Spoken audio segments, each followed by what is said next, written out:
and it's changed. He had shared this information with me on Friday, and then when he looked at it today, it had changed. So in Idaho, it's projected that the peak will occur in 7 days, and that's April 16th, and the peak of that will mean there'll be 4 deaths that day.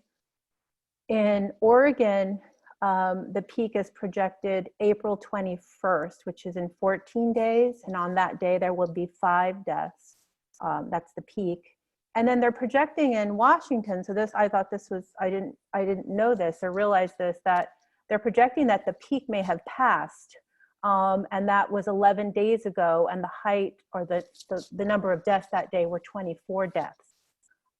So that looks like, at least for our states, the curve may be flattening. So I think that's really positive news. Well, at least for right now. We have to keep monitoring the data. And that link is really helpful, so you can access it at any time and see what is going on every day and see if it changes. So just wanted to share that. So at the board, we are continuing to have our tribal calls at 10 a.m. and you're all welcome to join those. And we are also holding COVID-19 clinic calls for providers. So those have been well attended. We've had over 200 participants on those calls. They occur Monday and Wednesdays at 12 noon. This Wednesday, one of the topics will also include some of the other things we're seeing as a result of the stay-home orders. Is there seems to be an increase in domestic violence and also in drug use. And so we do want to sort of cover those topics on those calls, and I think it's just really important discussion for our providers to have in terms of trying to address other issues that are coming up. We also developed and we've circulated a funding chart related to the 3 legislative proposals that have been put forward, and links to how to access those funds, because often, as you know, there's tribal consultation involved, and then after that, the funding announcement gets released. We're sort of tracking when those tribal consultations have taken place and when the funding announcement comes out. The other thing I wanted to highlight, that we're working with the National Indian Health Board and the other area health boards to come up with proposals for the 4th legislative package. So I just wanted to share some of the highlights of what that will look like. And we did circulate, or I did circulate, and all of the chairmen should have received that letter from NIHB that had some of those proposals outlined. And I just want to give a few highlights from the proposal of things that are potentially funded. So one is, it's divided into 4 different sections. One is related to critical funding and access needs. So that's increases to purchase and referred care, hospitals and health clinics, healthcare facility construction, and we included joint venture projects and small ambulatory projects, since most of the tribal and IHS facilities won't see any funding under the priority list. Sanitation facilities, maintenance and improvement, and equipment purchases. And this is, of course, all related to COVID-19. And then the other item in here that I think is really important is a lot of our clinics are losing third-party reimbursement revenue. So there's actually in this one an emergency third-party reimbursement relief fund to address some of those needs losses. It's 1.5 billion being proposed. And then there's some other technical fixes related to Medicaid and Medicare to increase the reimbursements to our Indian healthcare providers, our clinics. There's also a new provision that we hadn't really, in some of the work that I've done, hadn't done a lot of work in Medicare. So we're looking at parity in Medicare reimbursement and increasing the number of eligible providers that are can be reimbursed under Medicare. And then there's a couple other I'll just go over these ones quickly. For technical amendments, this is the section 3, expand telehealth capacity and access in Indian country. And so with this, we did receive a request from one of our tribes to make a priority of our tribes in rural areas to make sure that they have the infrastructure to implement telehealth. And then also there was a focus on implementing a way for interagency transfers to occur between like HHS and its agencies to tribes, so that's in there. And then to expedite funding mechanisms that are in place to just, again, ensure the funding gets to tribes quickly. And then there's also a provision to provide tribes and urban Indian organizations access to the strategic national stockpile. And I think that one is a really important one, and I'm really glad to see that in there. And also provide tribes and urban Indian programs with access to the Public Health Emergency Fund. Currently, tribes are not able to access the CDC Public Health Emergency Fund.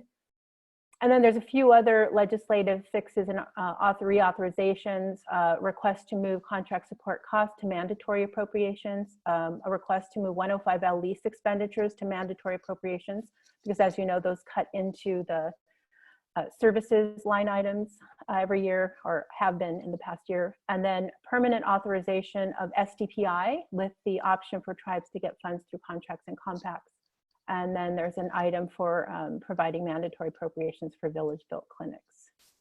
So those are some of the items that are in there. If any of you have any other requests to be included, if you could please let me know as soon as possible.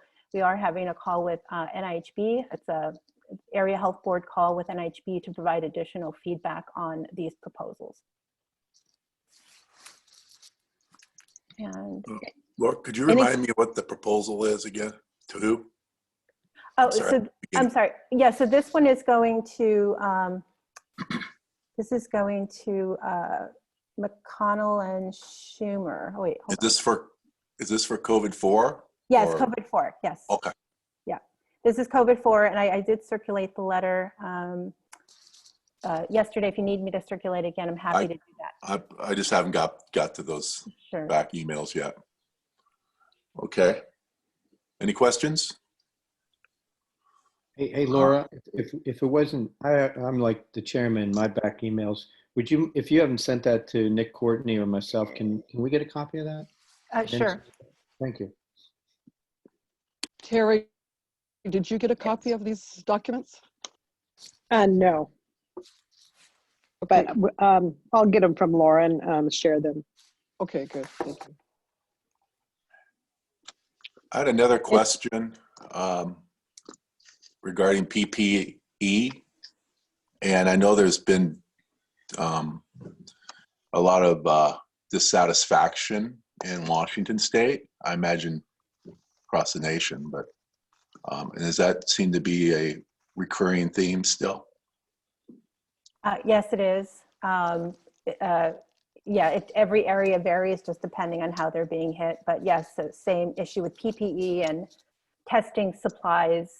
Whether it's the medium or the swabs, there's just been varying needs that we've been hearing about. Yeah, because our emergency coordinator was venting about the fact that we don't have a clinic, but we have a need. It's not as great, of course, but we do need some in order to do some of our outreach for our first responders, et cetera. And IHS hasn't really been performing well, apparently, and making that a more seamless process when they do distribute. So I think that's something we need to put on our radar, that we need to make sure that there's some tribes that don't have clinics that need to be remembered, like ours. So not many of us left, but there are a few. And then there's some of the real small clinics that may not have the resources to get engaged in this process. So I think it's important that we get that message out as well. Sure. I will make an effort to remind Ronnie Wan, who's been handling the distribution of supplies for our area, today. I will make sure to, and I've had exchanges with him, but I'll emphasize that today to him. Thank you.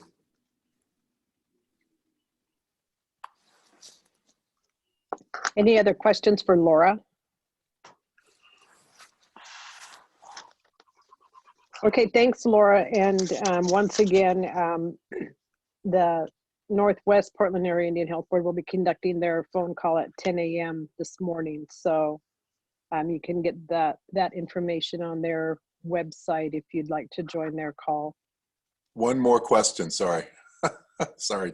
I imagine you had somebody on that University of Washington medicine call yesterday?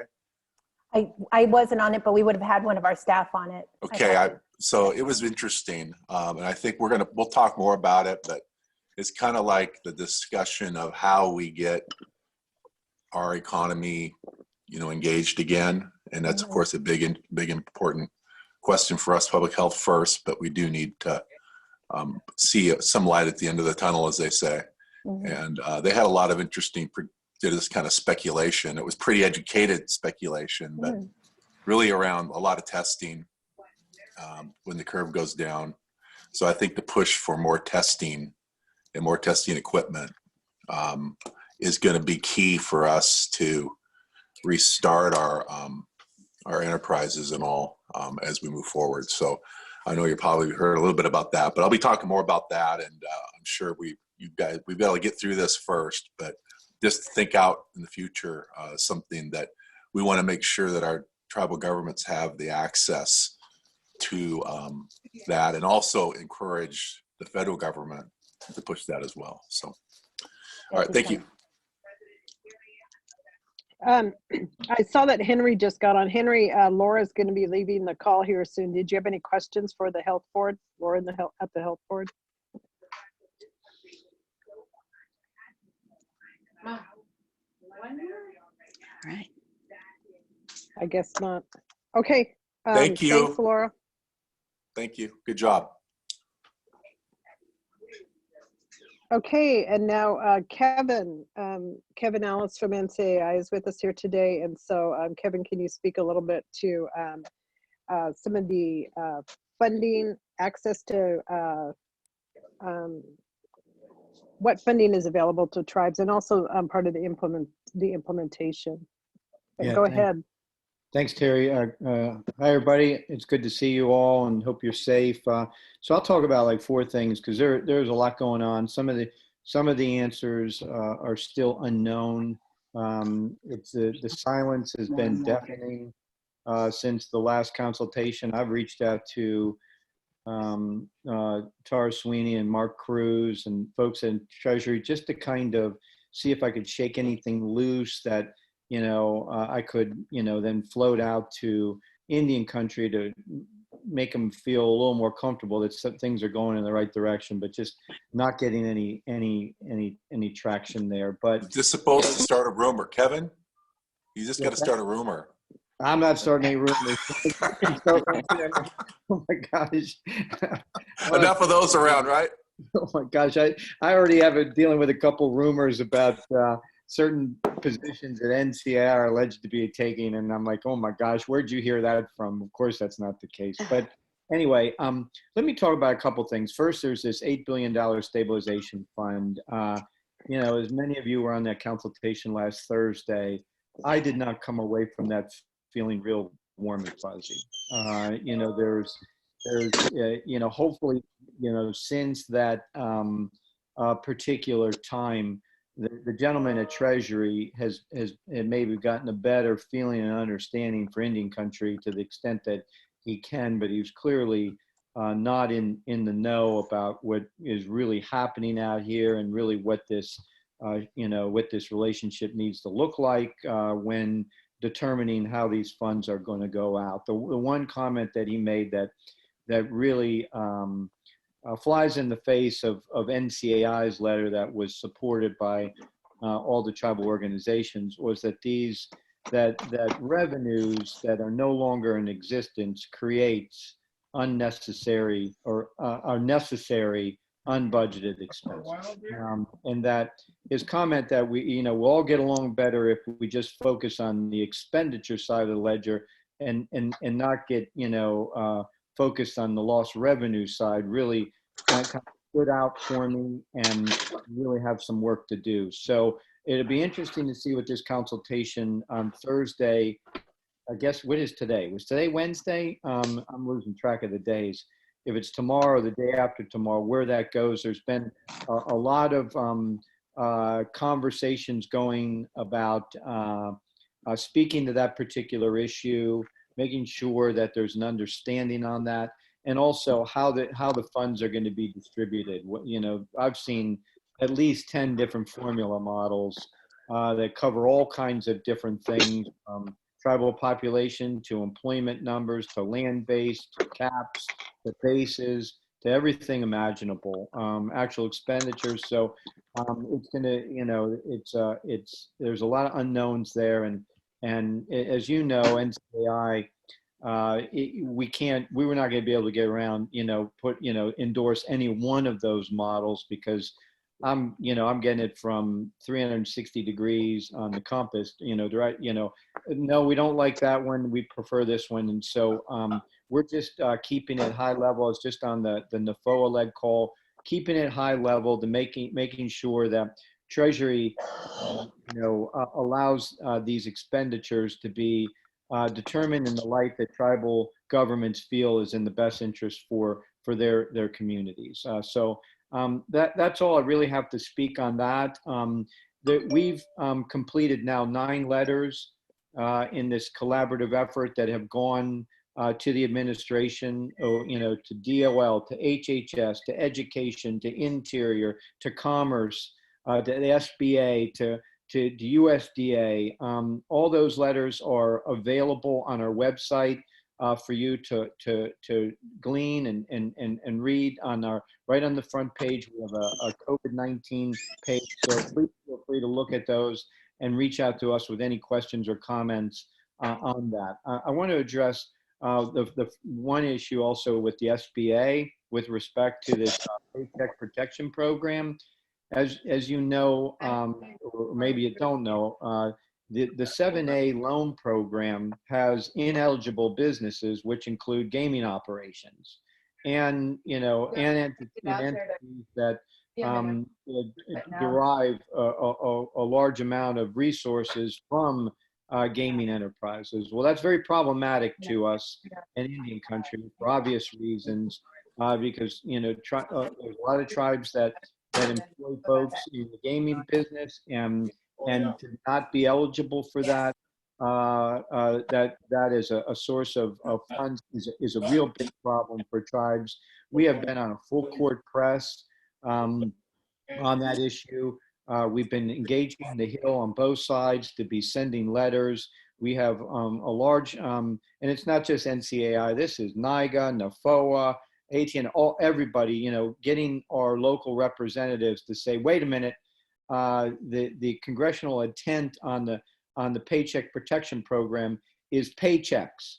These are loans to allow employers to make sure that employees have paychecks. This is not about business operations or funding infrastructure to business or anything like that.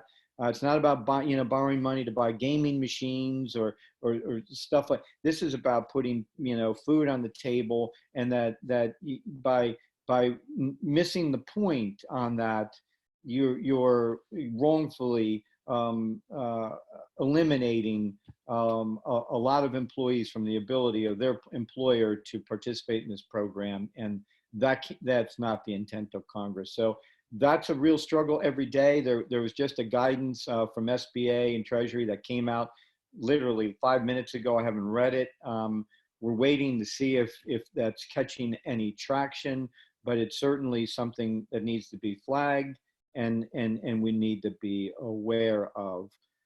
In addition, we sent a letter to DOL clarifying something that was in the last bill, with respect to paid sick leave and FMLA leave and available tax credits and credits that are available to employers that take advantage of that. As you know that in that bill, there was no reference to tribal governments on eligibility for that program. And, under this program, state and local governments are not eligible because they don't participate in the insurance program that this is centered around, Social Security. Unlike states, many tribal employers do participate in that, and there's nothing in the IRS code that would suggest that tribes should be treated similarly to states on this issue, and therefore tribal governments and their business should be eligible for that. We're asking for tribal consultation on that, so they can see the nuances. I feel very strongly that we need to work on a correction on this and make sure that's solid. And if it's not, it needs to be maybe in COVID 4. We're still uncomfortable with it. and it's not clear. I mean, my opinion Got it. from a legal This standpoint, other one, when I an look at insurance at the mute IRS your code, phone. So I Section 418 does speak to states not participating in this program. They can opt in if they choose to. 418A, which is something NCAI was involved in years ago, speaks to tribal government leaders, elected officials, where the tribe can opt in to have those individuals participate in the insurance program. That would suggest to anybody that tribes are not treated the same as states, because there's a sub-provision that applies to only a small group of individuals, tribal leaders. That's the only time tribes have to request and work and get an agreement to have them opt in, which leads that everybody else, all the other tribal employees, are in the program, and tribes have their employees in that program. So we're just clearing, trying to make sure we work on that. The other issue around economic development and these funds is, how is this money going to get pushed out? Okay, is it going to be just a check that, whenever they figure out what the methodology is going to be, is it a check that goes right to tribes, or is it going to be through 638 or self-government compacts? What is it? Some of the concerning stuff that we're hearing about that has to do with, if they use current vehicles, that there may need to be an amendment to that. And that amendment process is a negotiated process between the tribe and BIA, and that's always a time-consuming process. And we're trying to get clarification on if that is a concern. We were kind of tipped off on that, and in a kind of confidential manner. I've been trying to shake the tree with the assistant secretary and deputy to engage in a conversation with me that suggests that they're doing that, because I would point to certain language in the bill that they could hang their hook on, that they don't need to engage in this amendment process to compact and self-determination agreements in order to begin to push the money out. So that's an unresolved issue right now. Again, not certain that they're, where they are on that, and what the solutions would be, but that's one of the things that we're working on. We did, and I know it's important to the Northwest and also the rest of the country, we did put out a letter to Commerce speaking to what we thought about rapid disbursement of relief funding for tribal fishery participants under section 12005. That's on our website. You can check into that. And those are the kind of the big ticket items right now. We have begun, and I'm very interested in seeing what Laura put together. We have begun mobilizing our work groups again to look at C4. As mentioned before, we developed spreadsheets that lay out what our initial asks were, also lay out what we did get, what the delta between what we asked and what we did get, so we could identify areas to plus up and say, look, we appreciate what you gave us, but it's not enough. This is why. We've also identified all the things that we didn't get funded. And we're also, trying to get as much information as we can from tribal communities on other things that we didn't think of, or wasn't in the first comprehensive list of asks that we initially put out. It was 42 of them. Are there any more that we really need to consider in COVID 4 and 5?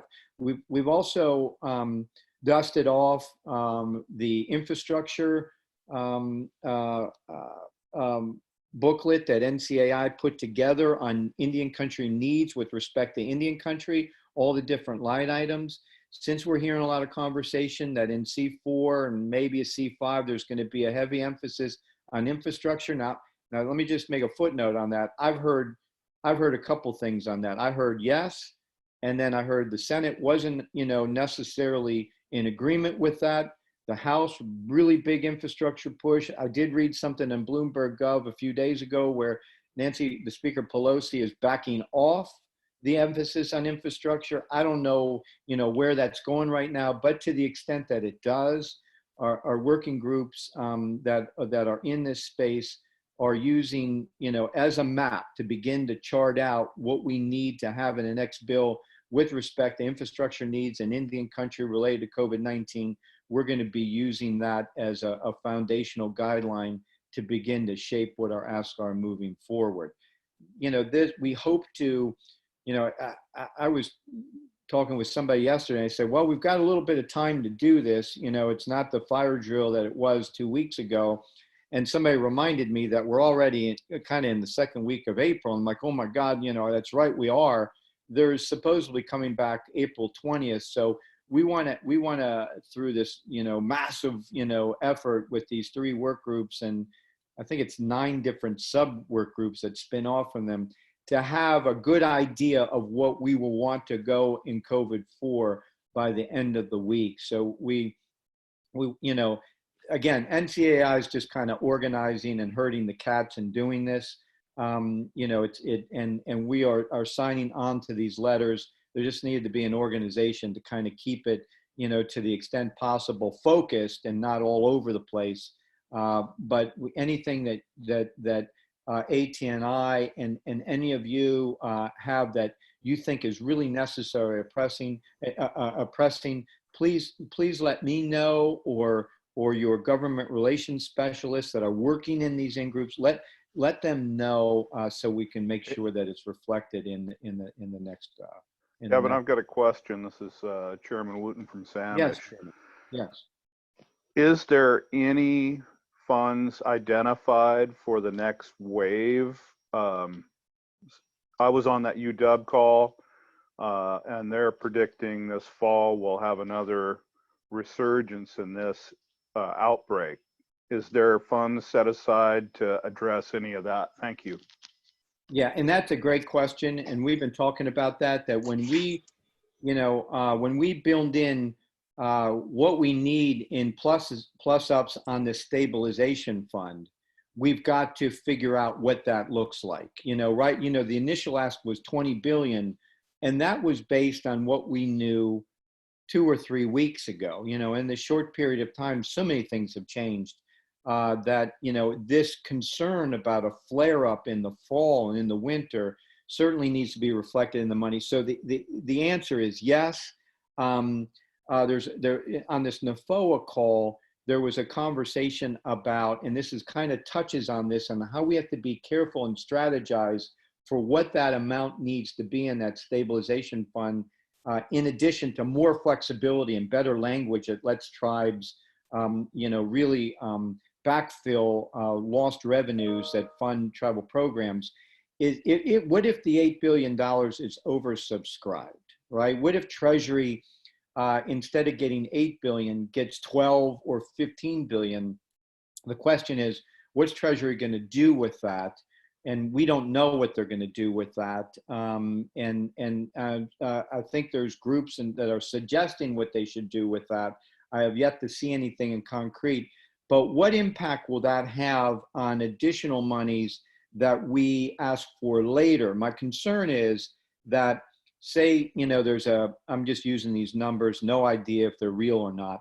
Say 15 billion comes in from Indian country for, to tap the stabilization fund. We've been, will Treasury view that, if we asking for 20 billion in the next one, they're going to say, well, wait a minute, we only got a request for 15 billion. Why are you now asking for 20 billion? Okay, because we would have, that 20 plus 8 is 28 billion. If those were accurate numbers, you should be asking for 28 billion total, not some other number. We've got to take this, Chairman, into consideration. Your point that we've got to prepare for a second influx. So the answer is yes, we're talking about that. That's a good point, and we need to keep that circulating in the mix.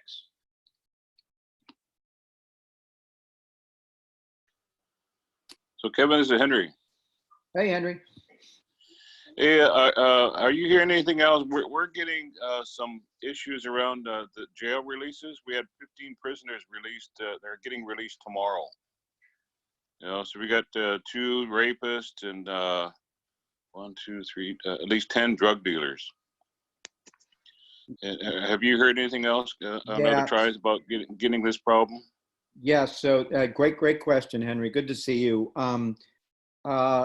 We're having a call this afternoon, me, Virginia Davis, and Jake, just on these kinds of issues. What tribes are facing on law enforcement, public justice, those kinds of things. You know, what do we need to be making sure that Capitol Hill understands in the next bill on funding to address not only, you know, I was receiving some information just yesterday from down in Arizona where almost 80% of the folks that are being booked into a detention facility are from American Indian tribes. They're enrolled members of and some of them have the virus, some don't. There's some virus outbreaks internal. You know, what are the tribes going to do about that? So there's that, and there's the issue of release. What kinds of additional resources do tribes need to handle these, you know, criminals that are back in the community, and also these stay-at-home orders. When you have domestic violence situations where you have you know, people and confined now to homes where there's been abuse going on, how do tribes, yes, so we're hearing a lot of that. We're going to brainstorm internally on what we need to, what kind of information we need to push out to these work groups to make sure in the next bill there's a more specific language that addresses these public safety issues, in addition to what we saw in the 453 million that's in the TPA funding that BA is pushing out. So we're having a huge spike in drug use. We've had 9 overdoses in 1 week and 1 death yesterday. So Yeah, so what's happening is the drug dealers are they're not arresting anybody. So these drug dealers are just running around the res like crazy, you know, getting rid of their drugs, and it's causing a lot of overdoses in the community. So Henry, I also know that Stacy at NAHB is attacking this from another angle, and we'll coordinate that. And we're going to get it from one side. Stacy is taking it from a behavioral health standpoint, and that what this is causing to happen in communities when people are home and depressed. There's actually, you know, there's increased use of alcohol and drugs, and depression, and impacts on suicide. So we're going to marry these two together to you know, paint a picture that addresses both sides of this, Henry. Okay, thank you. Can we get on that work group? Is it okay to listen Absolutely. You know, so reach out to Nick Courtney. Nick is the lead on this healthcare, nutrition, education work group. NAHB is on it and everything. So make sure Nick has your email, you know, in the queue, so when they call up meetings, you know when they are. All right, thank you. Nick is on the phone or on the call with us right now. So if you want to put anything in the chat box for Nick, your email address, or I can get it to him. Yeah, can you, Terry? Put our chairman Yeah. and myself in there.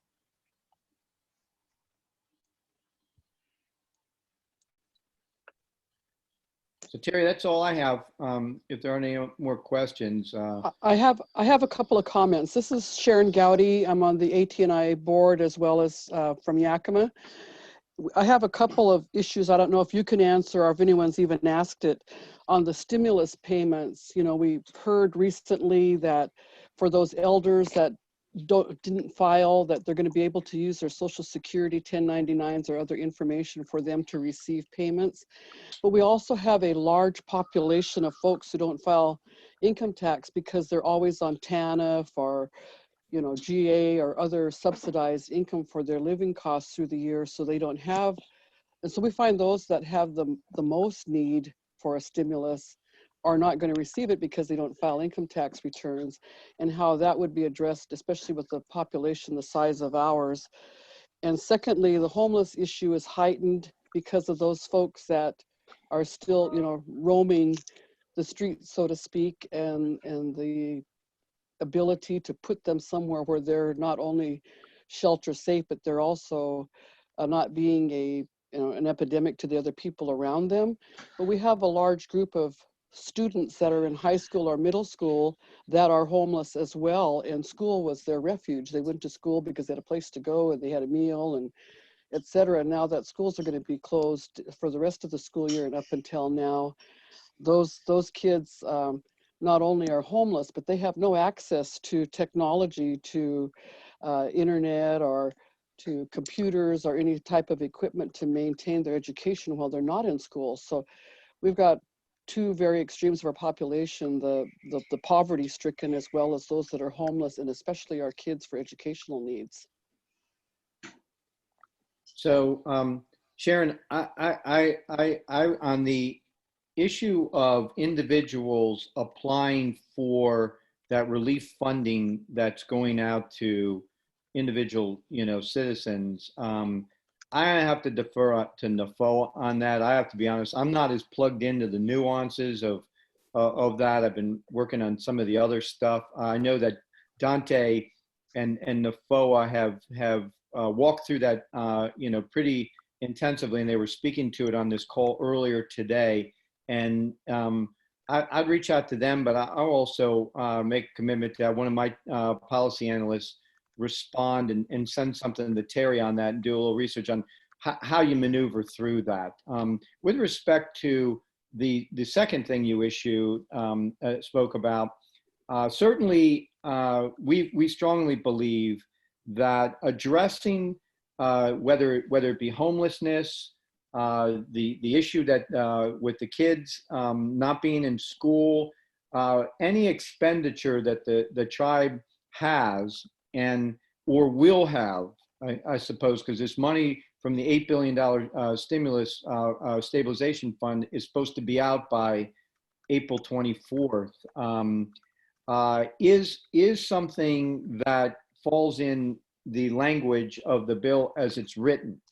If you're going to if the tribe has to spend any money to keep their community safe in a way in addressing this homelessness situation, whatever infrastructure they have to build or convert or renovate to provide housing and services to this community, to these folks in your community, in order to keep not only them safe, but your entire community safe from the COVID-19 virus, is an expenditure that the tribe, it's a necessary expenditure. It's not something you anticipated before, and it incurs in this time frame. We're fairly confident that you'll be able to tap these funds for that. Now, if the situation is bigger than we expected, and again, if this fund is oversubscribed, which we expect, these are the kinds of stories and things that we have to make sure are properly funded in the next bill. Okay, including the educational needs of internet or computer technology and equipment and supplies for the school kids that are having to do school at home now. Yeah, it's absolutely. I mean, and so, just using the scenario, if I understand it right, if the school had internet access and the kids are, get a large amount of their learning and programming by use of the internet while they're in school, and now they have to because schools aren't open and kids have to stay home, and there is not any access to the internet. If the tribe has to expend one dime towards providing that kinds of infrastructure that didn't necessarily have an immediate need. There's always a need for everybody to have access to the internet, but you're needing to do this so the kids can still engage with their educators, and that's certainly a necessary expenditure resulting from this virus that you didn't plan to spend in your current budget. Okay, thank you. Kevin, Leonard here.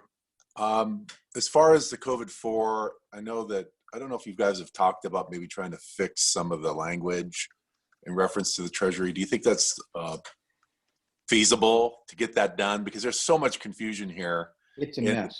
and everything that was said on that call by Treasury was irrelevant to what we're dealing with.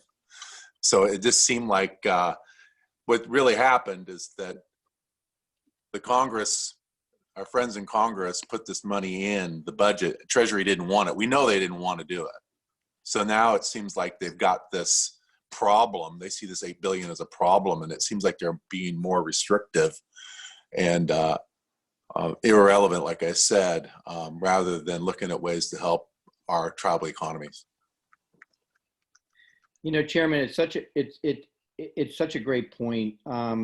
The side of me that doesn't trust the government wants to say that this was the design, okay, to make it as difficult as possible to spend the money.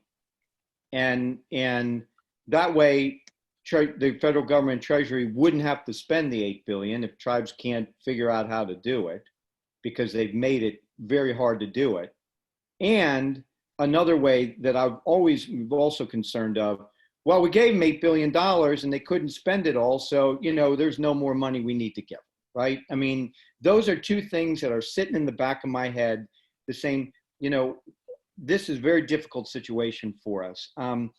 I have made contact with the National Government Association. I had a call with them yesterday, and we're going to be working with them in tandem to the extent possible. We need to figure out more about what they want in COVID-4, but they have a very similar argument that this is too hyper-focused on the expenditure side of the ledger and not the lost revenue side. And I said, absolutely, I'm glad we think the same on that. We need, you know, our president to engage with a conversation with Governor Hogan, who's the head of NGA right now, and figure out how we can message that the next bill addresses the lost revenues as being a critically important source of funding for tribal programs, and that for tribes, it's even more important, right? Because we all know we don't have a tax base. And so we'll kind of see how that plays out, because Chairman, you're exactly right. This language needs to be cleaned up. I mean, when I first came across the wire late that afternoon, about 6 hours before the Senate passed that, when I read this provision, my heart sank. I said, this is awful.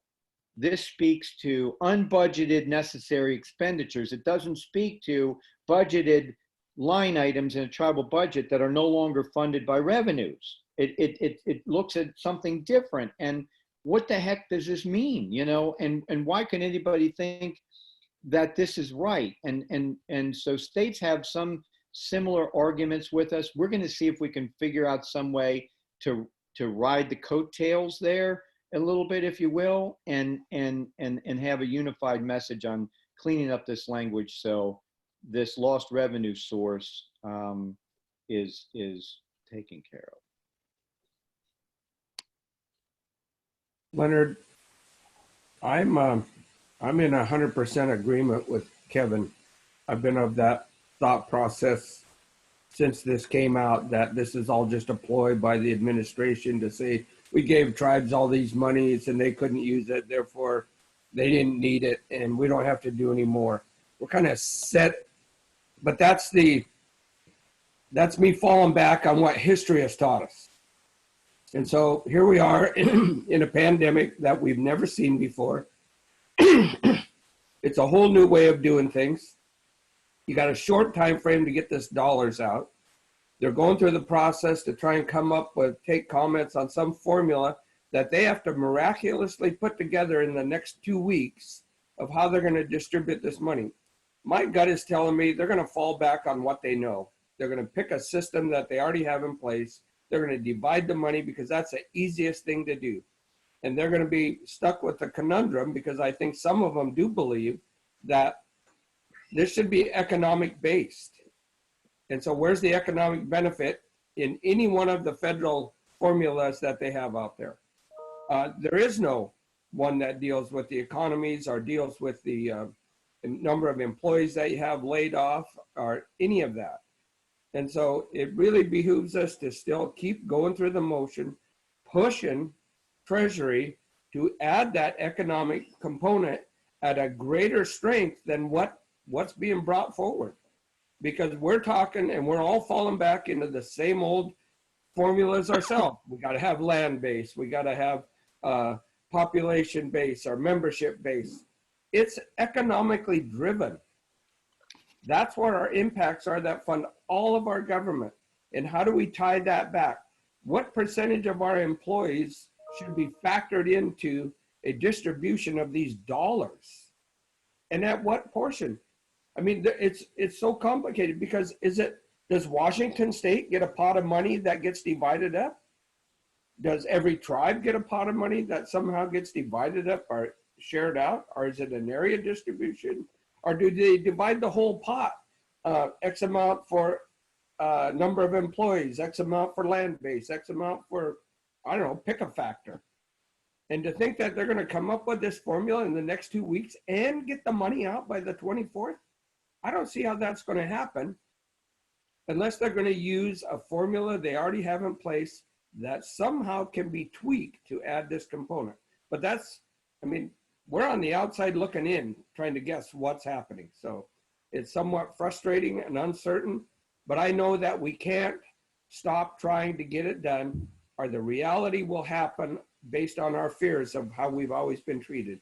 Tribes got money, they didn't use it, or we wasted it somehow because we used it in a manner that wasn't authorized under the act. Well, those are great points, and adds to my concern that if this is not, if the methodology isn't, it's problematic because, and it's all based on the language that's in this bill.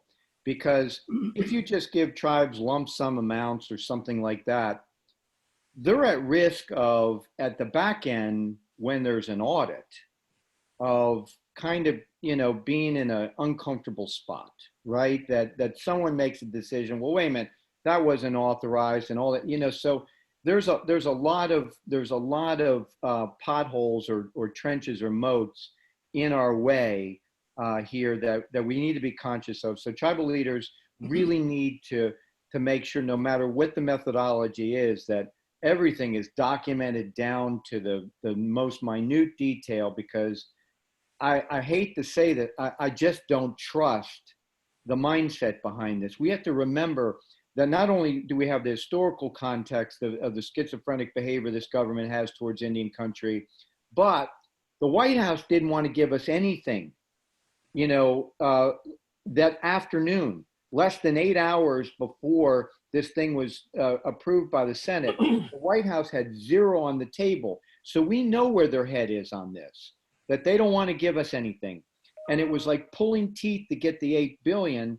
And then the $8 billion is, you know, pigeonholed or caught in this really kind of weird language that just doesn't address the need. States aren't running through this hoops. They're not running through these hoops like we are right now. They do have the issue with lost revenues, but they're not being tasked with, you know, all this kind of, you know, it's tying our stomach in knots trying to figure out what this should look like. And they're not struggling as much as we are on this. And we've got to get through this somehow. But these are all good concerns. It's all part of the conversations of this work group. Yeah, in that context, Kevin, is there really a strategy for the call on Thursday, or is it pretty much testimony again?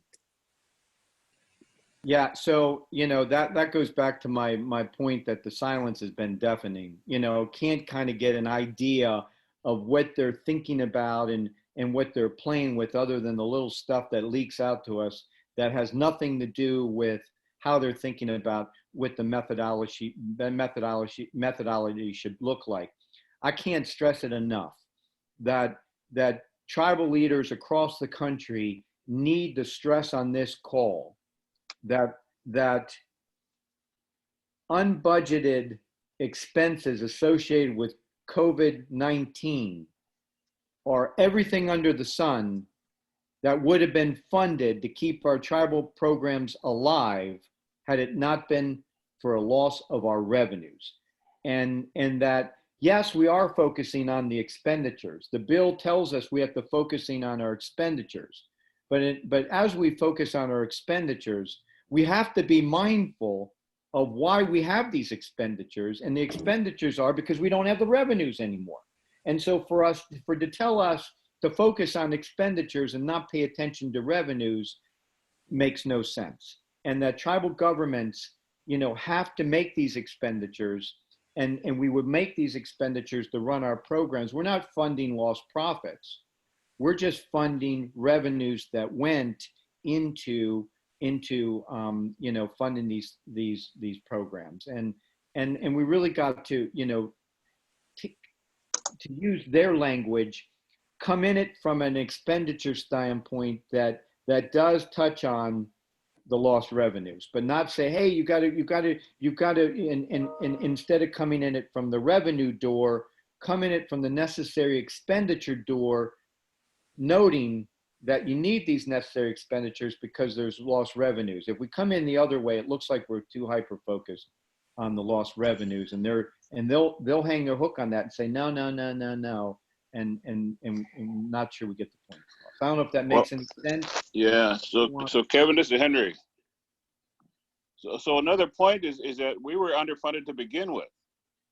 Okay, so we got to make sure that the funding we were getting still wasn't enough to start with. So we've been backfilling these programs for years.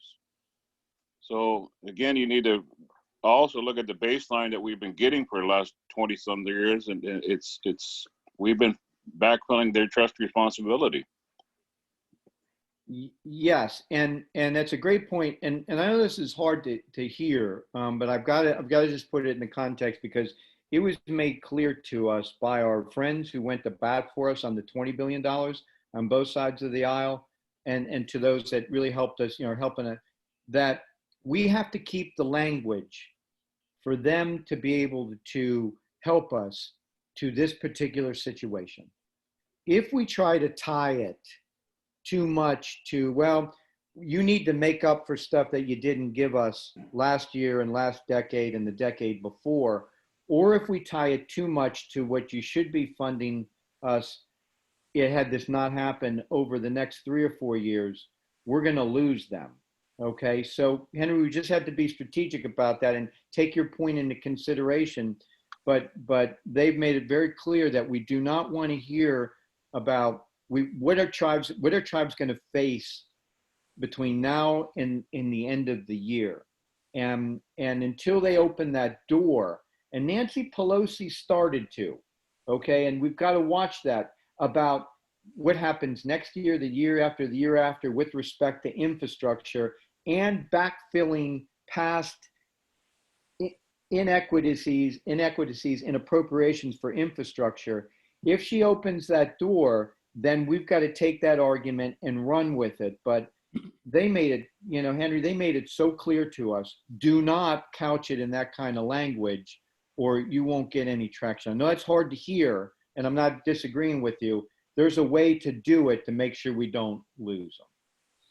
Got it. Henry, when we did the NAHASDA rulemaking formula for housing, and you already knew a number of factors, that took almost a year for a federal process to meet with all tribes to come up with that formula.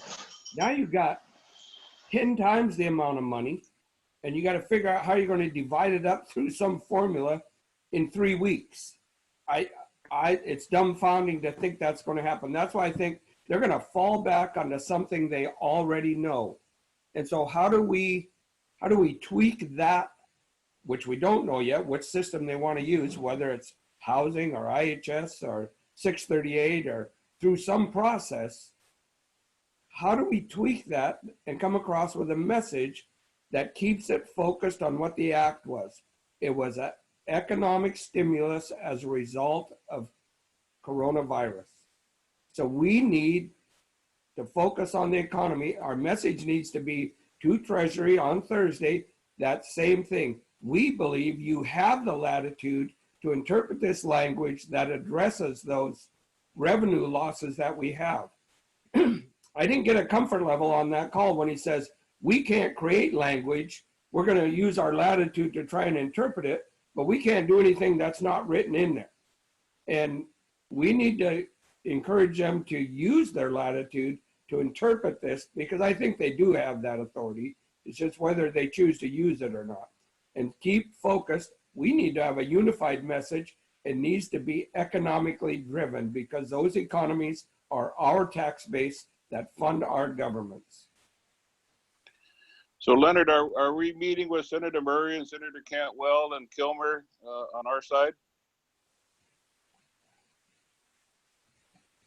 I don't think ATNI has made a proposal to do that yet, but there's no reason we wouldn't. Are you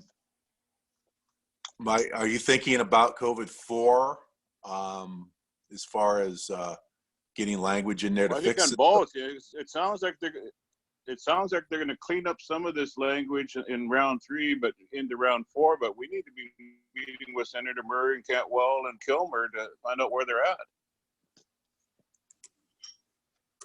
Well, I think they're on our side. I think Well, we need to load them up. But how much influence they have over Treasury is the question. And Interior, you would think Interior would be our representative in this discussion, but apparently I'm getting it. You can see Kevin's head shaking an absolute no. I know. I'm just fantasizing that you would think Interior would look out for Indian country, but no, they got a no contact order. They've been shut down by Terra, so they're not even allowed to talk to anybody. I just don't know how people can go to work every day with that. Anyway, I think we need to be realistic in that if we can't get this money out and get it put to work, do you think we're going to get included in anything else in the next package? Yeah, we're going to, the bills will overlap. They may be pushing the next one through as these monies are starting to come out. I don't know the timing on all this. It's, we're kind of playing pin the tail on donkey. I mean, we are, and involuntarily. We're trying to find the sweet spot. We don't know all the rules here.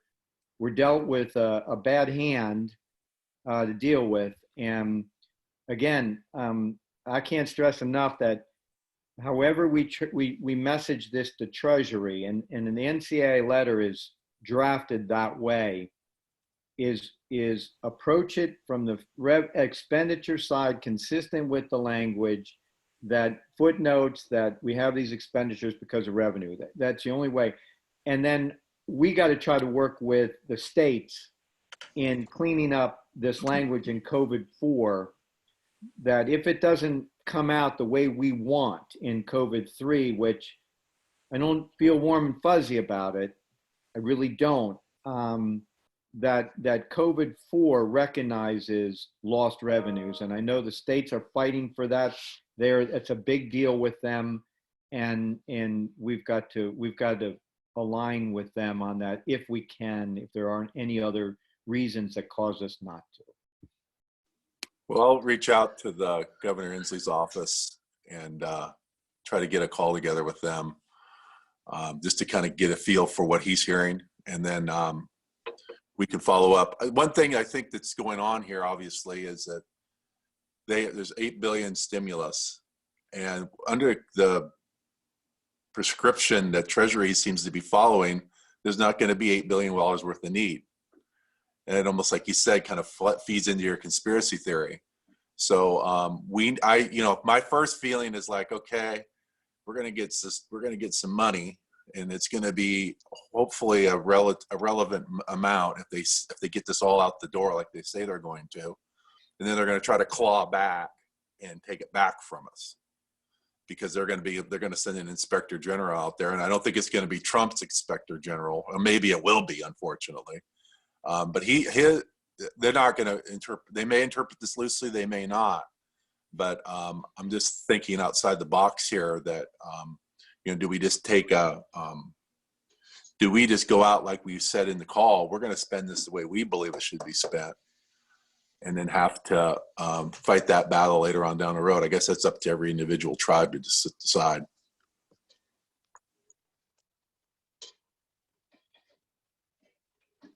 So again, Leonard, I'd still You're on recommend mute, Kevin. Yeah. Kevin, you're on mute.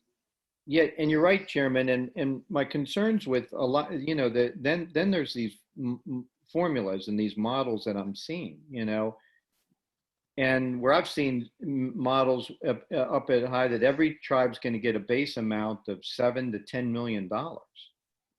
There might be tribes that can't spend $10 million. Their budgets aren't that big. There are. And what does that look like on the back end for the tribes and for Indian country? Again, it's this conspiracy theory. I'm not a conspiracy theorist, so I'm going to stop with that. Okay, but if there is some kind of audit or GAO report later after all this is over, and we have tribes that just got sideways with it, you know, whether it wasn't used the right way or all that kind of stuff, what's the long-term damage there? I mean, there's so many things I'm worried that we're being set up for that are harmful, that we just have to be mindful of. And we really need leadership to be as strong as it's always been, and being honest. Look, everybody wants to get, you know, a bunch of money, but if your community can't spend all that money, whether it be 7, 20 million, 15 million, 5 million, we hope that the right thing's done there. Because I'm concerned about it. Some of these models just don't, you know, one size doesn't fit all here. Okay, well, we're going to need to wrap this up. Any other last questions? Henry? Good job, Kevin. Thanks, Kevin. Really helpful. Thanks, everybody. We're behind you. You need All right. me, just Hey. feel free to reach out to me. Everybody be safe. Thank you. Hey, Leonard, are you guys going to set up a call with the senators and possibly representatives as well? Henry's recommendation, I guess. I'm just following up here. Well, I think we should lend their home, so there's no reason why we can't reach out to them to see what, let them know our concerns. I guess I'll just say I'll support that. Yeah, I want to do a little more research on it. I don't think it hurts to go ahead and talk to them and tell them our concerns. Because if But I just don't want Interior, our expectations to get too high, because I've been in these meetings before, and Senator Murray will just shake her head and go, "I wish I could help you." That's what I'm worried about. right, well, here's my If we're going on our concern. COVID-4 process, we need to do some back checking. If you guys can check with your DC people, get a feel for what they see the window is for COVID-4 to get language in, then I think that's where we focus. So I think what we'll do is we'll go ahead and try to get that set up. But we just want to know what we're going to ask for before we go in. So again, Leonard, I appreciate it. And I think we do need a voice back there. If Tara Sweeney and Interior isn't that voice, we need to find one, and fairly quickly. All right, thanks. Yeah, and I think that what I've been hearing, it's Pelosi's office is where our voice is. Because if it hadn't been for Pelosi's office, and then some work Schumer did on his side, well, nothing would have happened. So, but of course, our delegation has a relationship with them. So, let me make some calls, and we'll get that meeting set up. Board on board with that? Sure. Mel, Jeannie? Okay. Sounds good. All right, what's next on the agenda, Terry? We had Amber on. She was going to make some brief comments about resources for CDFIs, and then Ron Allen was going to speak to COVID-4. Okay. Amber? Here. Thanks for the invitation, Terry and Chairman Forsman. I'll try and be quick. I know we're probably a little over time, and I want to allow time for Chairman Allen to give his report out. So nationally, as I reported last time, CDFIs didn't receive stimulus funds in the last package. We're continuing to advocate to seek federal funds that support small businesses, especially those that fall through the cracks that might not be able to get that SBA funding. That oversight seems to be getting attention. The Medium just recently posted an article that stated that stimulus funds must be directed to CDFIs to serve small businesses. I will put a copy of that article on our websites. I also saw today, I get a lot of my news from Facebook. I also saw that SBA is setting up an alternative institution to process the payroll protection program. As you know, that's the program that's being rolled out through the banks and credit unions. But there's a lot of businesses that may not have a relationship with a bank that's able to distribute those funds. So I think they're finding alternative institutions to make sure that there's equal access to those funds. And I haven't heard anything beyond that, but I'm gonna keep on top of that. So here in the Pacific Northwest, we just began meeting to discuss how we're all responding to the crisis, all the native CDFIs and other tribal lenders. Many are extending forbearance to current borrowers, anywhere from 3 months to the end of the year. Here at ATNI EDC, we're working with borrowers on a case-by-case basis, but have latitude to extend forbearance up to the end of the year due to the seasonality of a lot of our borrowers. Others are also creating an emergency loan product. The Northwest Native Development Fund is offering a product for up to 75% of 3 months of projected revenue at 4% interest and with no payments being due until for the first 6 months. Shoshone-Bannock CDFI is extending consumer loans up to $1,500. So we're all working on doing something. Finally, we are seeking grant funds to lend out to businesses that are not in a position to take out a loan, so it would be a forgivable loan. The rules on those funds will depend on the funding source. Just as an example, the Oregon Community Foundation just granted us a grant to support Oregon small businesses, and I just met with my board yesterday, and we're electing to use those funds to be distributed as forgivable loans. If the businesses use the funds as intended, then they don't need to repay it. However, if they don't, or if they don't provide documentation of use of funds, we will ask for it to be repaid after 12 months. So that is kind of the quick and dirty of what I have to report, and I'm open to any questions. So Leonard, this is Henry. So Amber, is Henry. Can you hear me? Yeah, I can hear you, Henry. Can we get ready for this phase 4 and getting our economic agenda ready for the next round? Because you know the economy is going to be a big play in this next round. And do we have a position or recommendations on how to rebuild our economies and get something popped up for? We heard CDFI, maybe opportunity zones, empowerment zones, things that are going to help us rebuild. Yeah, and we're going to take guidance from the national organizations. I've been involved with the NAFOA Daily Call and NCN, the Native CDFI Network, and then NCAI. So as they work on getting a unified voice, we'll work on rolling that out in the ATNI region. Okay.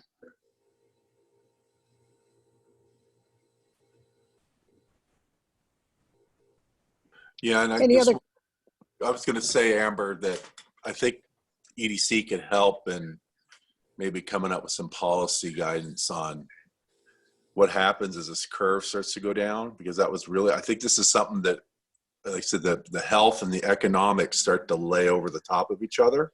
Yeah. And maybe even hearing a little bit about it and how they're going to let certain workers out. Mm-hmm. But one thing they said during that University of Washington medicine call yesterday, which was interesting, was that we may start letting people open up businesses, but they said we got to look at our elders. Mm-hmm. So does that mean that, you know, elder workers maybe don't go back, or you try to keep your customers, you know, all that type of thing going on? It's kind of an interesting concept to think about. And I think maybe your think tank could maybe help with some policy guidance for that. Yeah, I hadn't heard that, but that makes sense. But to make sure that those elders are then taken care of after the economies open up, if they're still unable to work. I think that is a really important consideration that wasn't really on my radar. So I'll definitely keep an ear out on that. Yeah, and the other thing they talked about was the people that have recovered potentially being allowed more freedom, like they called it, the antibody. What was that, Tom? You were on the call. You remember that, Tom? Tom Wooten? Yes, they were talking about survivors being able to provide antibodies. So that was one of the things about bringing folks back early. I tried to nail them down on that, Leonard, but they were pretty slippery and didn't want to commit to anything. But I think there is light at the end of the tunnel, at least up here where we're all at, and we just got to get through it. Thanks. Yeah, and I think those are the kind of things they're going to be feeding the governor and the governors, is this public health information. And so it'll be interesting. We have to stay on top of that from a business perspective. Okay, any other questions, remember? Okay, Terry? Ron, are you still on? Ron was going to be speaking to prepping for COVID for. There was a health board call he might have jumped on too, but his name's on here. Yeah, he's on. Can you unmute yourself, Ron? I see his picture, but I don't hear anything. And he's just figured that out. Yeah. And he doesn't have a mute button on. He might have to call in. He's usually calling in, so we'll give him a minute to see if he can connect. I guess all of us old people on the phone, should we be concerned about those last remarks about the elders going back to work or not? Yeah, I found it interesting because these were coming from scientists, right? And I think they didn't realize till after the fact who was on the call. Like, there was number one, elders on the call, and number two, people who have businesses that have a lot of elder customers. So it was interesting that they were kind of releasing that. Ron, are you on? Are you there, Ron? Okay, I'll mute again for the survival of the fittest here. While Ron's trying to figure this out, I just want to say this is the first time I've seen Ron Allen at home, ever.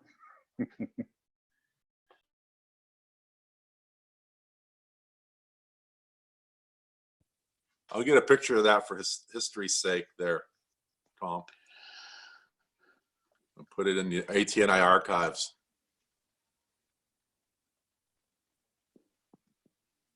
There we go.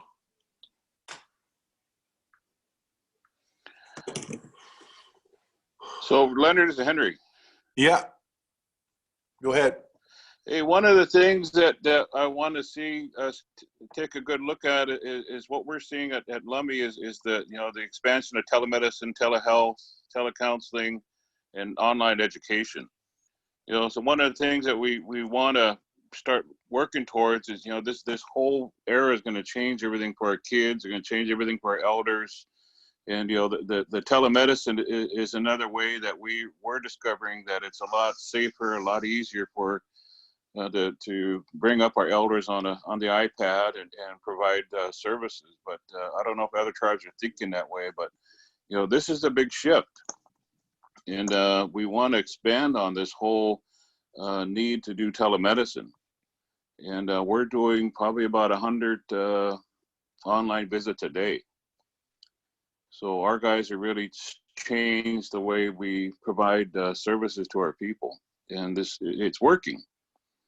So we want to make sure that the big thing we're going to need is infrastructure. So the access to fiber, access to the wireless is a big problem. We had to spend $500,000 just to bring cell towers into the res, but we'll have a better service after that. But there's a lot of infrastructure that needs to happen for telemedicine to happen.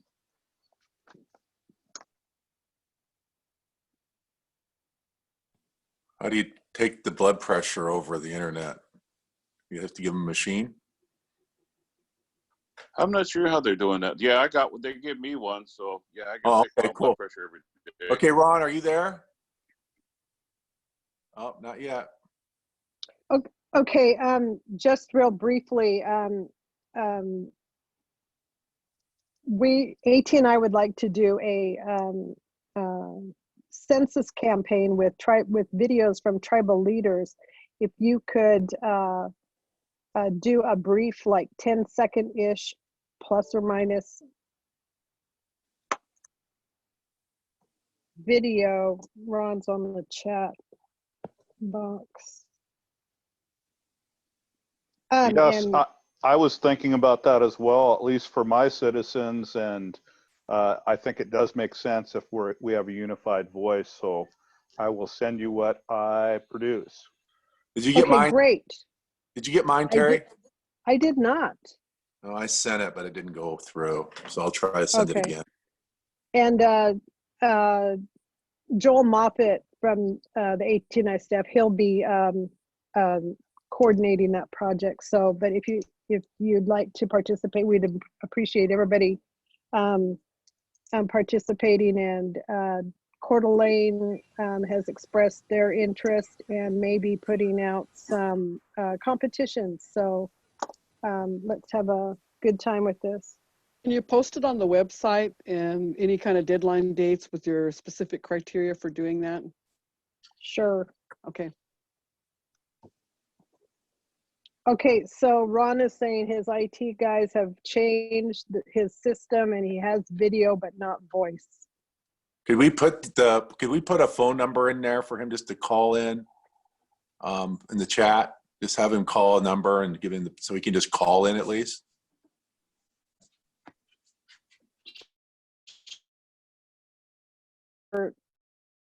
James, are you on the me?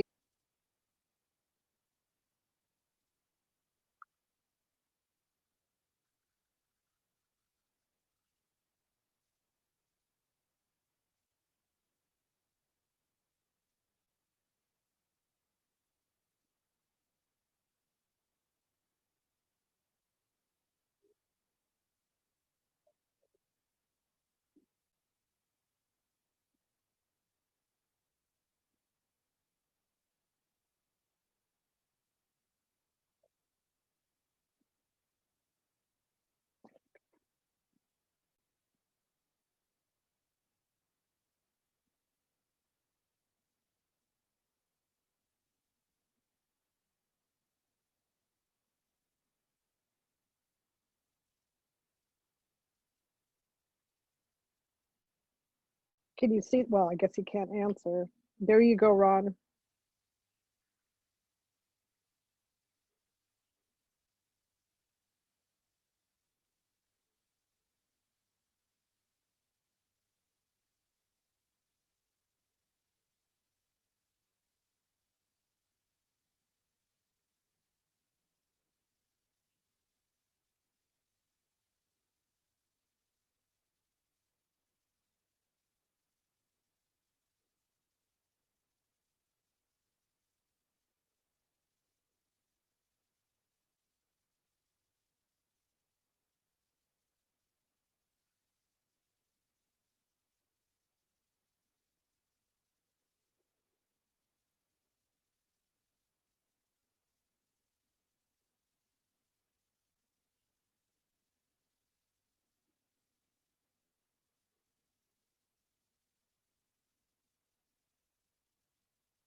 Are you there, Ron?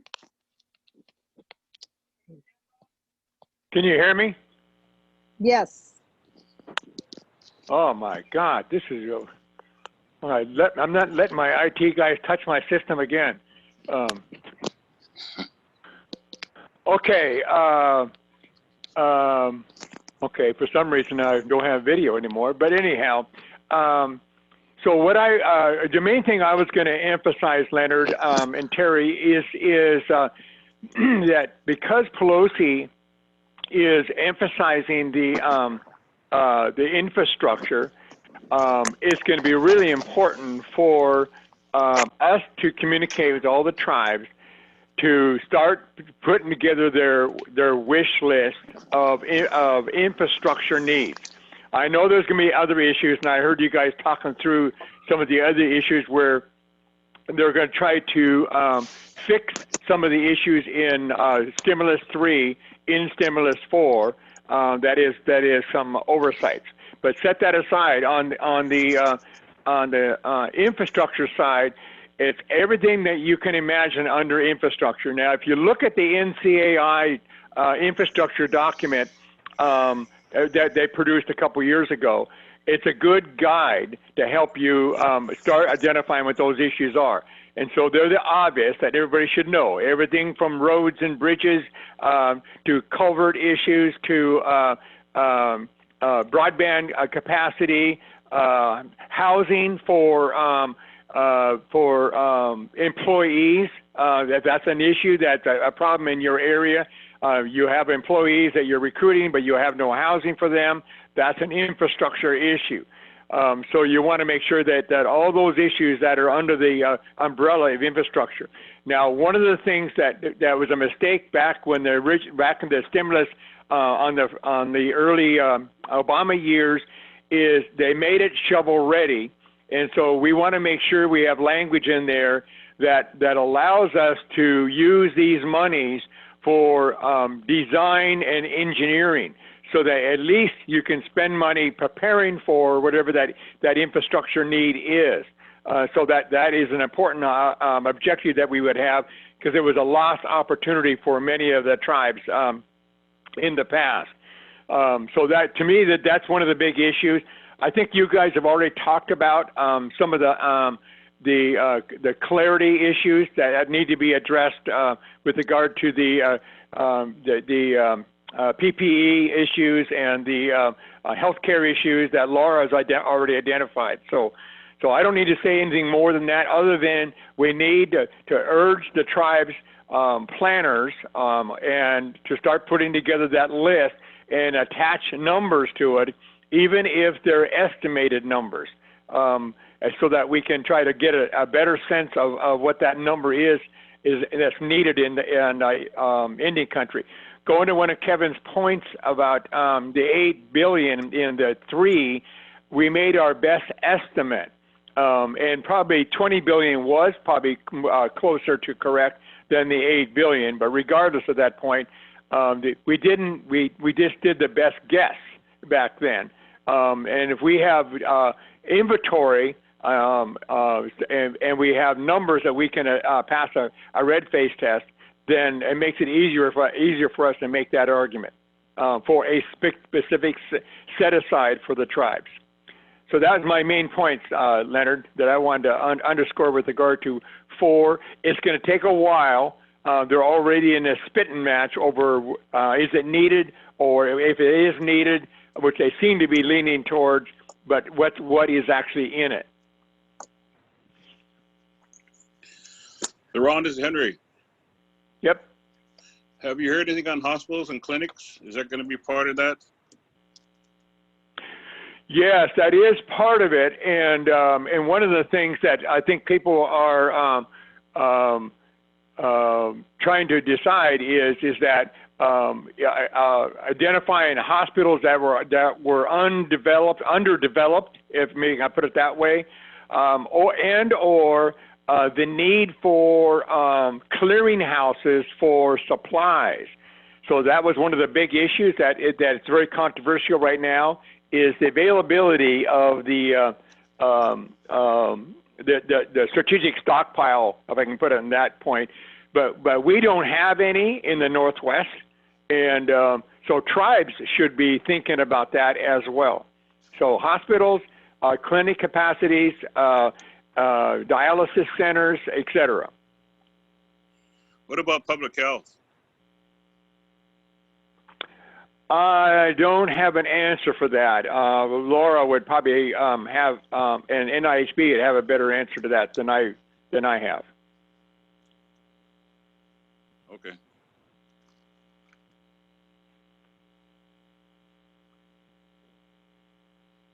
Any other questions for Ron? Okay. Good job, Ron. Thanks, Ron.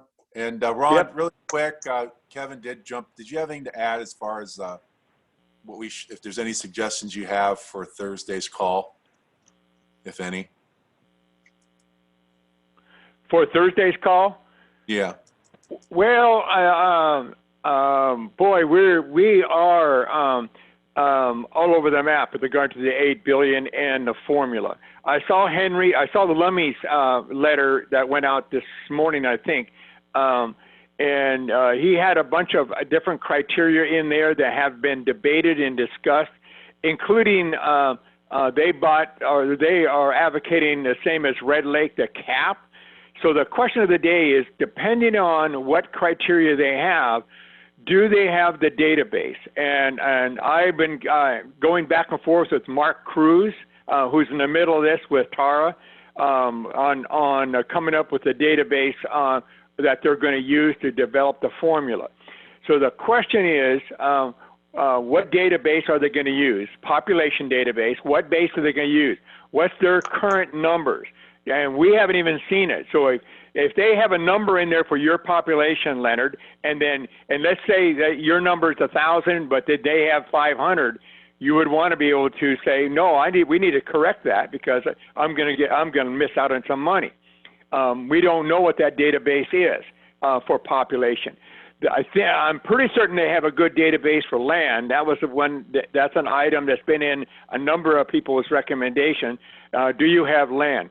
But more importantly is, if you have a base and you use other factors like population and land base or employees, the question of the day is, what percentage of the formula do they account for? So if you say that the percentage of the for the base is, let's say it's 5%. I don't know what the number is for the base, but then population is 25%, and then land base is 10%, and then employees is 40%, whatever the number is. You have to, we eventually have to make a recommendation what those numbers make sense. The argument that has been getting traction is the one about the employees. This morning's conversation with NFOA was that they wanted to make sure that tribal governmental employees and business employees are aggregated because they're all fall under the tribe's umbrella. Some were thinking that they should be separate. This morning's call was an advocacy for combine them because they're all part of the tribal operations because that's your revenue base. So I think that makes sense. The question is whether or not they can gather that data. I have made a request yesterday, to Treasury.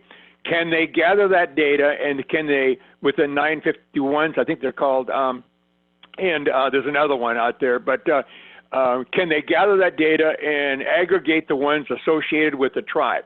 Because those forms come in different names. So the form for your government is going to come in under your government. The form for the employees for your business arm will come under a different name. And so using yours, Leonard, it might not come under, it may be Suquamish and then Port Madison. Well, can they combine the two so that they make sure they know that they're the same entity? And I've asked those questions and they haven't gotten back to me.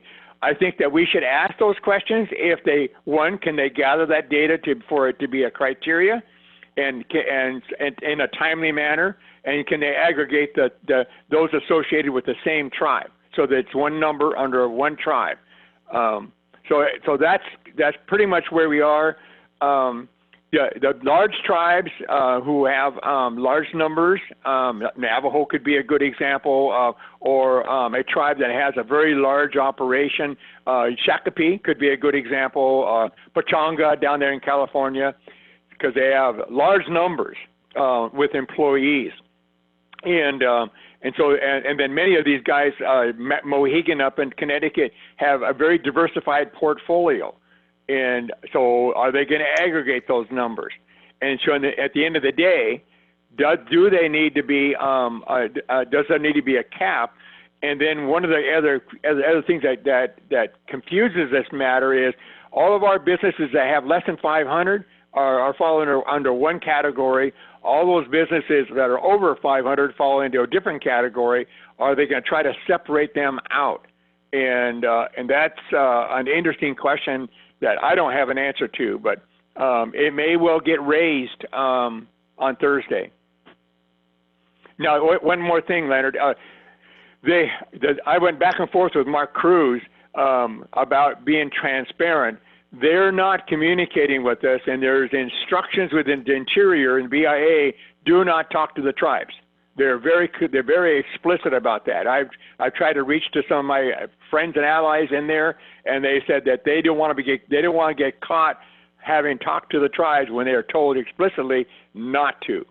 So that means that they're not being transparent about what they're recommending to Treasury. At the end of the day, Treasury is going to make their best call, but they don't have the kind of experience with tribes that BIA has. So we don't know what they're even thinking about, and what database are they going to use? Population, employees, land base, etc. And then how do you break that out?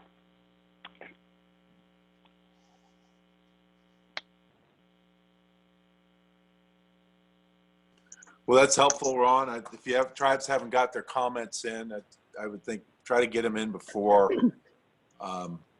Thursday. I mean, get them in as soon as possible, because I think that a lot of them that come in at the deadline probably won't have as much review time, because they're going to be pretty much close to their decision point by then. All right, anything else for Ron? All right, well, thank you, Ron. So Ron, this is Henry. Very useful. Well, I got a question. Go ahead, Henry. I got a question. Are you hearing anything on FEMA? I know that FEMA is another way. Have you found any ways to work with those folks? No. Can you still hear me? Yes. Okay. No, I've been going back and forth with them on how we can access them. Most tribes are going through the state. I think Leonard asked that question to a lot of folks recently, and most tribes are going through the state. And the state, we've heard indications that the state is willing to absorb our 25% match. And now I've been printing out and trying to filter through what kind of expenses we can charge to the FEMA monies that are going to be recovered, and that's going to require a close coordination between us, the tribes, and the state FEMA contact. So Jeannie and others, from, pardon me? We need a call from those folks, and I think we all need to hear it together, because we're gonna, we went to the decision with the state too, so we need a call with these folks set up. I agree with you, Henry, and I think that all the tribes in the various states, Idaho and Oregon particularly, need to do exactly the same thing, and we need to track those guys down. Now, FEMA has been very forthright in having who their contacts are in each of the states, so we have that data. They've been so far very forthright on who the contacts are, and the questions I've been asking is that how do we know how much money is available to the states? What are they asking for? How are they coordinating with us with regard to the resources we should be able to recover through FEMA money? So I don't have the answers there. I'm just like you, trying to figure out what that opportunity is. Now, Leonard and I and a couple of others are having a brief conversation. We're trying to coordinate that this week with Craig Bill and David Schumacher and his staff in the governor's office with regard to they want to give us $10 million. So what they want to do is get $5 million out to us right now. And so right now they're trying to figure out how to cut $100,000 per tribe checks and the rest of the $5 million, the first $5 million, proportioned out by population base. Craig is scrambling to try to find the most current numbers. I had suggested to Rebecca Caldor to help out to try to get an accurate actual or enrolled citizenship for the 29 tribes, so you can figure that part out. Then the second 5, they want to talk about should there be other factors. You have raised other factors by areas that have been extremely hard hit by COVID-19, and so we need to talk through that. They also agree that a tribe should get a share of the $2.9 billion to our state, and so they want to talk through what is the number. Their current number is 2.5% of the state population. We have so far said to them we want 2.5% of the 2.9 billion, and if they agree to that, then we have to figure out how to access those monies. That's separate from FEMA, so we're trying to work that track as well. Well, add the employees to that too. Then that changes it. What do you mean? Well, we're saying that right now you're going to tribal population, but we want to throw the same thing at us that we have. Lummi has 2,000. Oh, yeah, got it. We would have to do that, but one of the things, and Terry, you might want to put out a call to all of our Northwest tribes to tell them to tell you how many employees, both governmental and business, do they have, and right now. Approximately what ratio have been laid off or furloughed. That would be good data to have right now. And if they would send you their current enrolled number. We don't have a good database. BIA has already admitted their database is not current.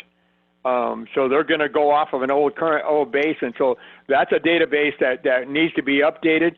We might as well start working on it ourselves in the Northwest. Okay. Sean Johns has that for you, Ron. He did the economic impact study for NIGA, so he has all the employee data that he just finished. Ask him to send it to us. It's in Jason's shop. Jason's sitting on it. Who's Jason? Oh, yeah, Jason Giles? Giles. Yeah, he has the impact study that Sean just finished on all the employees and the economic impact. That'd be good to see. If he'll release it, you got to check with Ernie. Oh, damn Oneida. Okay, I'll put out I'll send out an email and CC Leonard and Terry, et cetera, to see if they will release that. I don't know why they wouldn't. It'd be useful information. Nobody's asked them, I think. I would think so too. I have not heard much from those guys. But is that just their gaming employees? Yeah, that's a good question. Impacts. Yeah, so they got the economic impact study that they just finished. That's for 19. But but Terry's question is relevant. Did they just gather casino hospitality data? But it should be in the report, Terry. Okay. Can David Bean get that for us, Leonard? I would assume, but our work, most of us are members of NIGA, so we paid for it. So I would think that they would release it to us. But I can ask David. If we have any problems, we can always ask David. Yeah.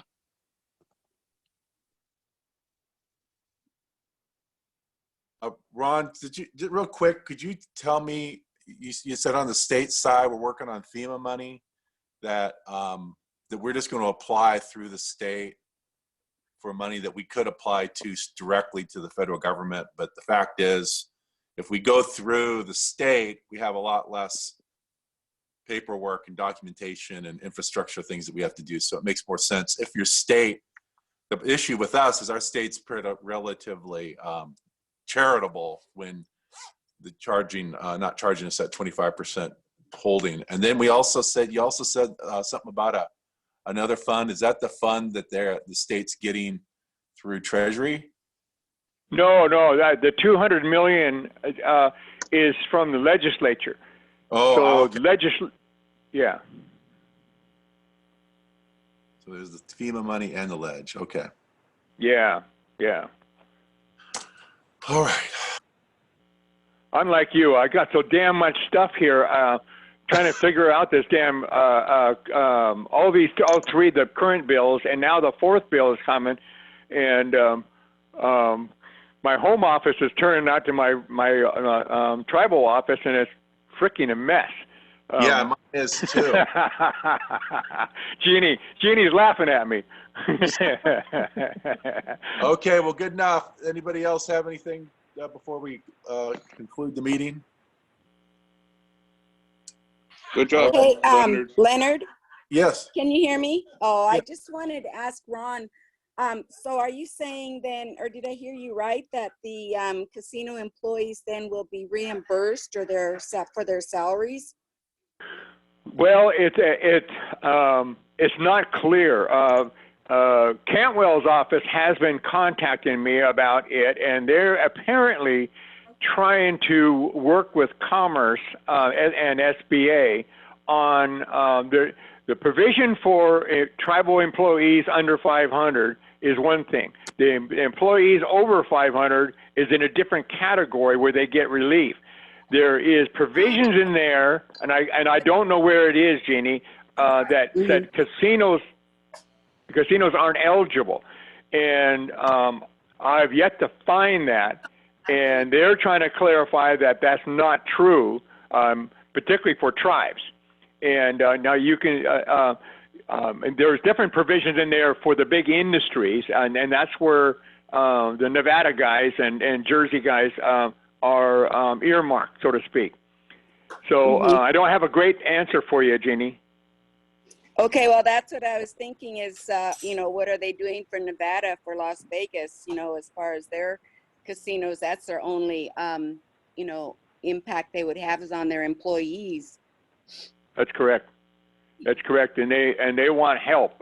So if they're not denying, going back to the $8 billion, if they're treating the states a certain way with flexibility, then they treat us the same way.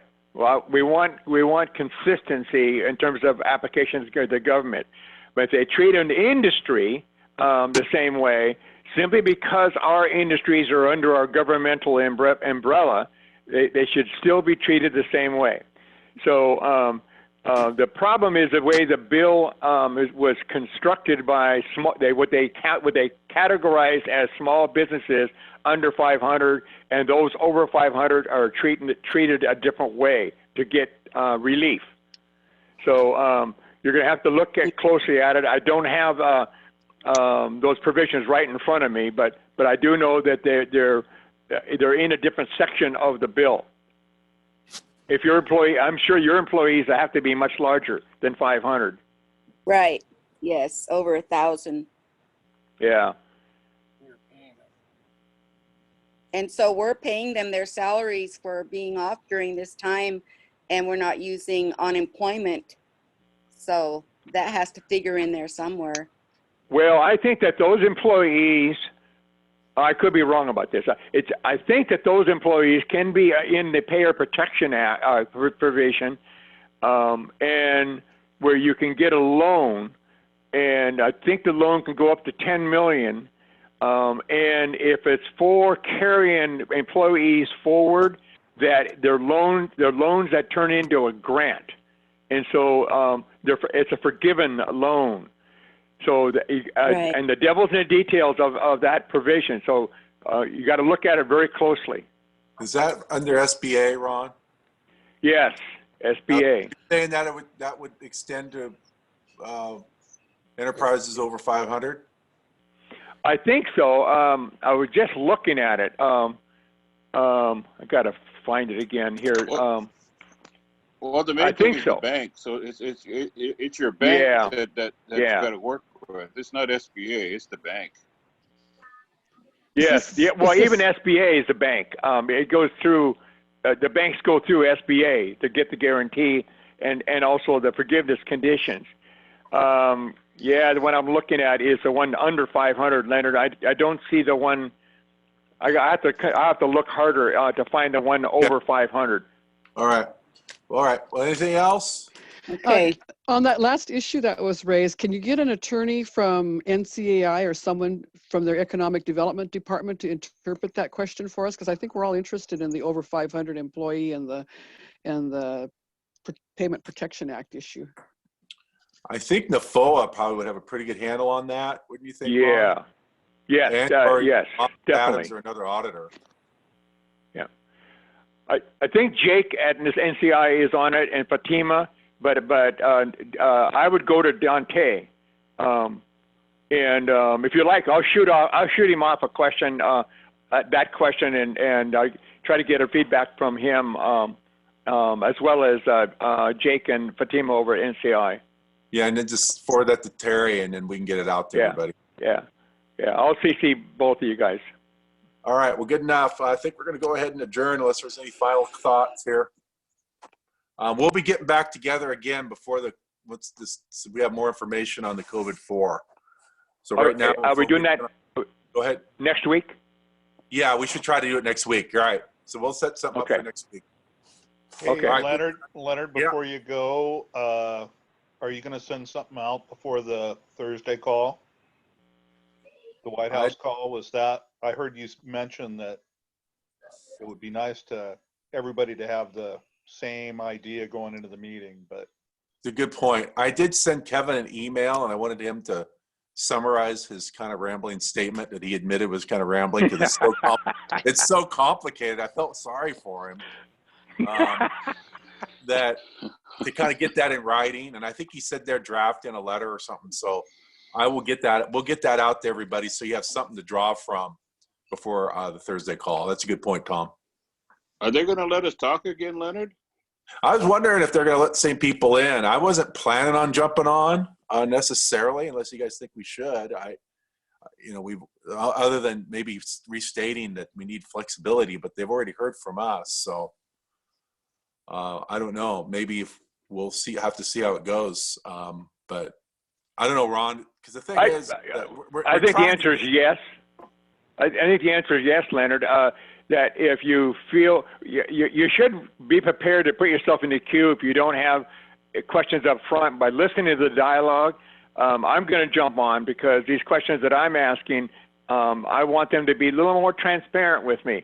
So because once they're done with this one, they're going to immediately huddle up because they got 1 week to figure this formula out and get the money out to us. They have already said that on the 24th that that's a done deal, so they can get the money to us before the 27th. Now, one of the things that did bother me, and I think he might be shooting from the hip, Kowalski, I think his name was, from Treasury, was he made a comment about we got to make sure that we have to make sure that there is an actual need, and kind of went, wait a minute, who's going to determine that? And what criteria was that? So now Cruz and those guys told me they thought that he was shooting from the hip when he made that statement. So I'm hopeful that they're not going to try to weave in some sort of judgment factor that this tribe needs this and this tribe needs that, and we're going to make these adjustments. So they really don't have the time to do anything like that. Okay. All right. Well, we'll get something out to you guys before the call, kind of summarizing our what our kind of general strategy is, and we'll keep hammering away at it. Sounds good. Thank you. All right, good night. See you, everybody. Thank you. Be safe. Bye, bye. On. Goodbye. See you later, Terry. See ya. Hey, Terry. Yes. Terry. Hey, this is Deb. Has the Carvilles been involved in this at all? Someone from Colville was on this call. I bet I've already tell me some of the councilman's names because I don't know him. Oh. It was Oh. it was a guy. I can't remember what's Jack Ferguson? no, it wasn't Jack. Wasn't Rodney, not Jack. Not Richard, maybe Swan? not Richard. It might have been there's a Boyd from Inchalam, right? Is Oh, it- Yeah. Cody Dizitel. Oh, maybe Cody that. Yeah, Dizitel yeah, maybe that young was boy. on. Have they ever brought up in your meetings the subject of why the tribes shut down their casinos? Because the tribes are sovereign and deal only on a government-to-government basis with the federal government, not the states have no say over that. So what was the reason they weren't forced to shut down? They just did it on their own free will?